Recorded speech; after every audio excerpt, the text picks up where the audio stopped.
good morning. It's the third day. This is the management meeting, so it will be slightly different format. It's great you're all here. Creativity, content creativity, but also business and business model creativity are the basis for our success. We really want to have or build three legs. Media content as a significant leg we already have, and which we want to continue to build. Services with Avato, B-printers, and potentially business information. And then a new leg, education.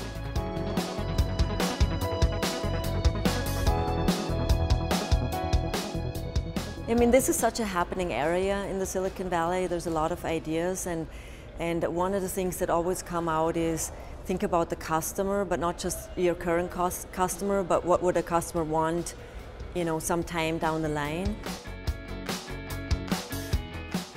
We're operating from a position of strength here. We've worked hard over the last few years to really get us to this position, and we now have a financing position that enables us to invest.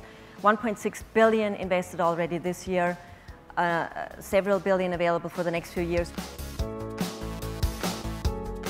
Time to talk a little bit about people, and as you said, Judith, it's time to give a short report on the employee survey. We're lucky to actually have the Bertelsmann Employee Survey as the central instrument of our corporate culture of partnership, and it is among our most important strategic instruments for performance. As you already know from Thomas's letter last month, we had a record participation of nearly 87%. With this increasing participation, we've also seen a steady rise in positive feedback from our employees. Now, Penguin Random House wants to write the next chapter, the next successful chapter of publishing, the chapter of the 21st century, the chapter of publishing in the digital era. We have an enormously powerful cultural content treasure and publish many of the most acclaimed authors around the world, under them the new Nobel Prize winner Alice Munro. Penguin and Random House have been cultural institutions. We are basically saying that print will always be important and digital will become more and more important, and the relation between print and digital is an and, it's both, and not an either or. And we heard it over and over again, during the sessions, that it's not like sort of embracing the new does not mean that we have to run away from the old. It's sort of, finding the new balance between old formats and new formats. Over the last months, besides completing the re-IPO process, we have been delivering on all of our strategic goals despite strong or tough macroeconomic conditions in most of the markets we operate in, and we have advanced in all three areas. And as a result of these acquisitions, we are basically the #1 European media group among all US worldwide companies in terms of streaming worldwide. And I think that this achievement is great. Our ambition is to grow the business substantially over the next years by implementing the strategy we just laid out to you.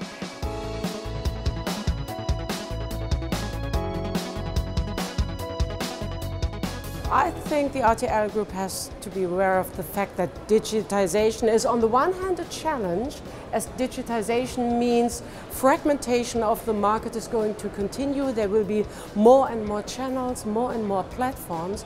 On the other hand, digitization offers us the possibility to reach our users, our viewers on totally new platforms. I will try to do the impossible today.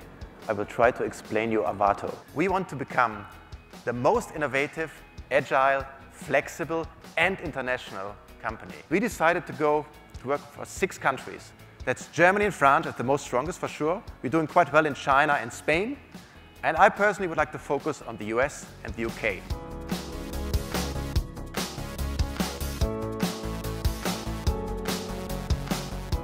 The Valley is a beautiful place to learn. All these important companies we're working with, like Google, like Amazon, Facebook, Apple, they are here and we talk to these customers. And what you learn is always the same. First, it's about talent and people.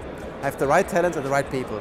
The other one is speed, be fast, and focus. Focus on the right things and execute well.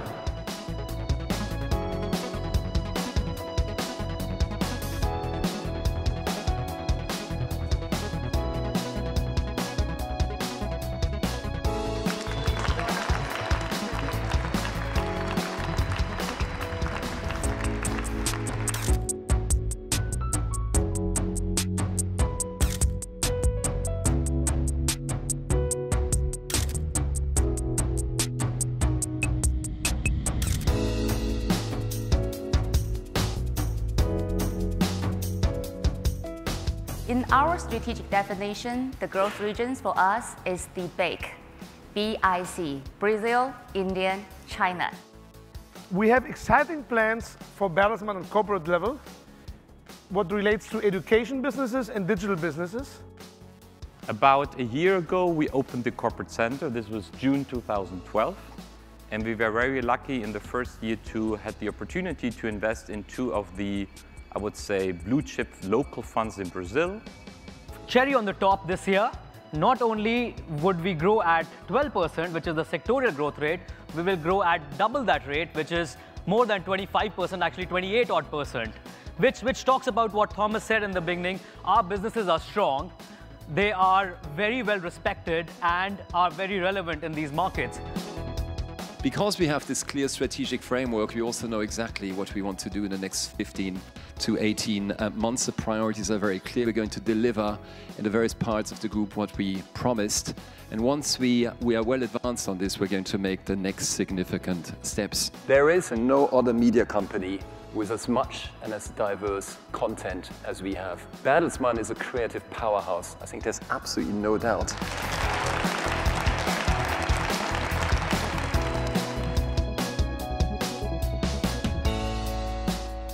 We talk to Facebook, we talk to Google, we talk to Amazon, we talk to Apple, how they deal with us, the kind of partnerships that we can work with them. I think that's a really important element. One key observation I think was important to me, which is that the tech firms will do tech and we will do content. And they need the content. Whether it's a Flipboard or a Google or a Facebook, the content is unbelievably important for them.